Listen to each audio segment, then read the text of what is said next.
Israel ও যুক্তরাষ্ট্র যৌথভাবে ইরানে হামলা শুরু করার পর পরিস্থিতি দ্রুত বদলে যাচ্ছে। এখন ইরানও পাল্টা আঘাত হানছে উপসাগরীয় বিভিন্ন দেশে। এতে শুধু যুদ্ধ নয়, বিশ্ব অর্থনীতি ও রাজনীতিতেও বড় প্রভাব পড়তে পারে বলে আশঙ্কা করা হচ্ছে। বিশ্বে প্রায় 20% জ্বালানি যায় হরমুজ প্রণালী দিয়ে। এই পথেই চলে বহু দেশের বাণিজ্য।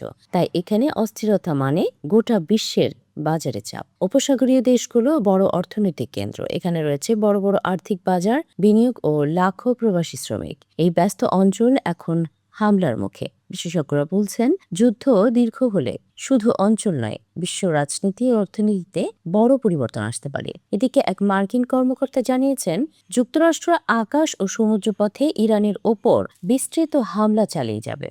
ইসরায়েলের প্রধানমন্ত্রী বেনিয়ামিন নেতানিয়াহু বলছেন, এই হামলার লক্ষ্য ছিল তার দেশের জন্য অস্তিত্বগত হুমকি দূর করা। অন্যদিকে ইরানের ইসলামী রেভলিউশনারি গার্ড কোর জানিয়েছেন, তারা মধ্যপ্রাচ্যে মার্কিন ও ইসরায়েলি সামরিক লক্ষ্যবস্তুতে শক্তিশালী ক্ষেপণাস্ত্র হামলা চালিয়েছে। এই অভিযান চলবে বলেও তারা জানিয়েছে। কাতার, সংযুক্ত আরব আমিরাত, বাহরাইন, জর্ডান ও কুয়েত মার্কিন ঘাঁটির কাছে বিস্ফোরণ ও ক্ষেপণাস্ত্র প্রতিহতের খবর পাওয়া গেছে।